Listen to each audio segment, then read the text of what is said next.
Assalamualaikum warahmatullahi wabarakatuh. Sobat-sobat DSP yang berbahagia. Hari ini ada berita panas, yaitu yang diangkat oleh tv1news.com. Resmi, Patrick Kluivert dan kawan-kawan sepakat mundur sebagai pelatih timnas Indonesia usai gagal ke Piala Dunia 2006. Berarti satu gerbong yang berisi 18 orang, mungkin 16 orang yang dibawa Patrick ke bawah. Kalau Simon Tahamata, kemudian Dirtek itu mungkin tidak ikut mundur. Tetapi nanti kita lihat lagi beritanya seperti apa. Yang diterbitkan pada Kamis hari ini 16 Oktober pukul 12. Ini berita sangat fresh. Jakarta, tv1news.com, PSSI resmi mengumumkan pemutusan kontrak Patrick Kluivert dan tim kepelatihan. Hal ini diambil setelah timnas Indonesia gagal ke Piala Dunia 2026. Skuad Garuda terpaksa mengakhiri mimpinya ke putaran final Piala Dunia 2026. Pada pekan ini mereka menderita kekalahan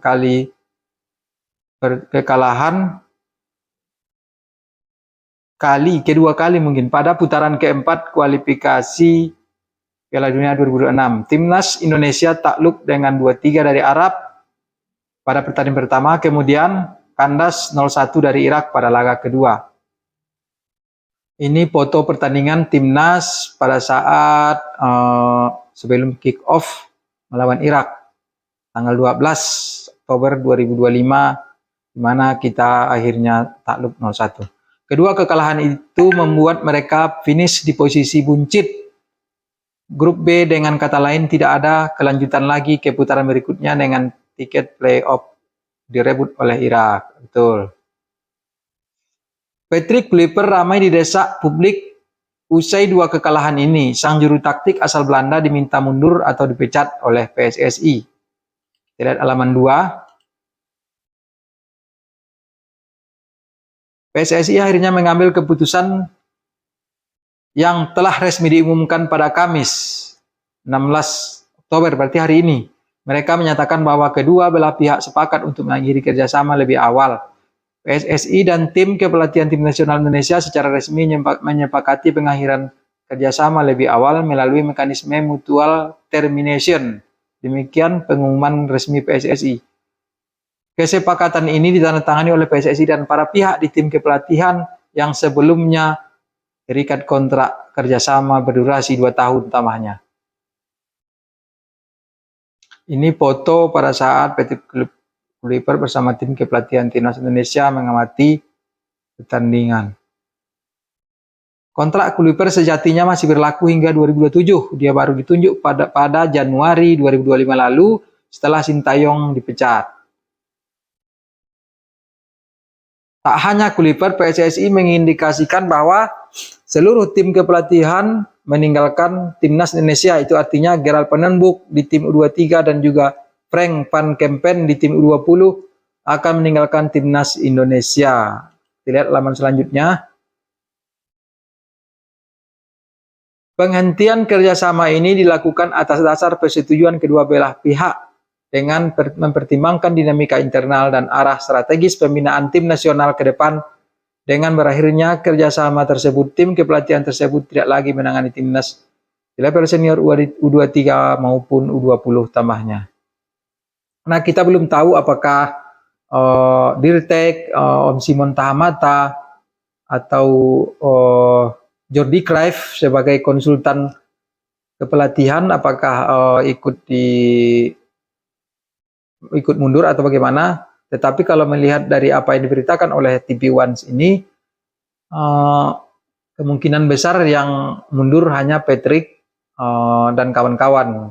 Misalnya Patrick Kluivert, Alex Pastur, Deni Lansat, Gerald Penenbuk dan kawan-kawan asisten-asistennya.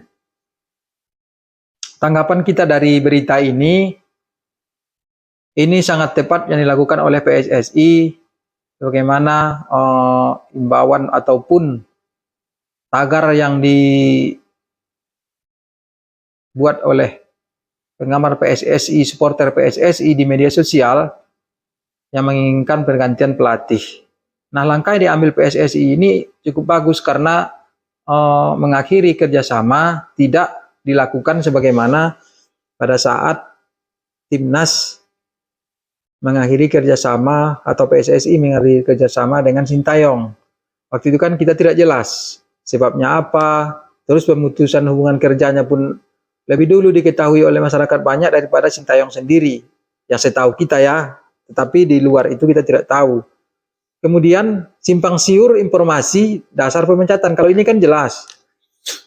Kalau seandainya ada kontrak antara Patrick Kluivert dan Pak Erick Thohir ataupun PSSI secara umum, nah kita anggap salah satu kontrak penting itu adalah meloloskan Indonesia setidak-tidaknya ke putaran kelima.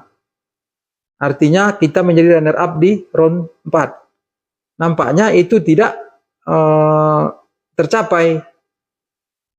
Oleh sebab itu, seluruh masyarakat Indonesia maupun exco PSSI, manajer timnas, pemain, ya intinya seluruh penggemar sepak bola merasa terpukul, kecewa, sedih.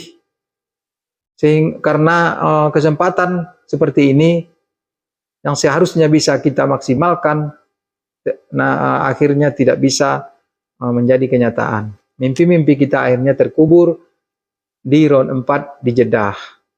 Nah, alhamdulillah, bukan kita benci kepada Patrick Kluivert, tetapi langkah ini tentunya memberi sinyal positif bagi bersatunya kembali supporter timnas. Tidak ada lagi yang kubu A, kubu B. Misalnya ada yang istilah ternak Sintayong, ternak STY, atau londo-londo, penggemar Belanda. Ini akan kita hilangkan sekat tersebut sehingga kita kembali bersatu.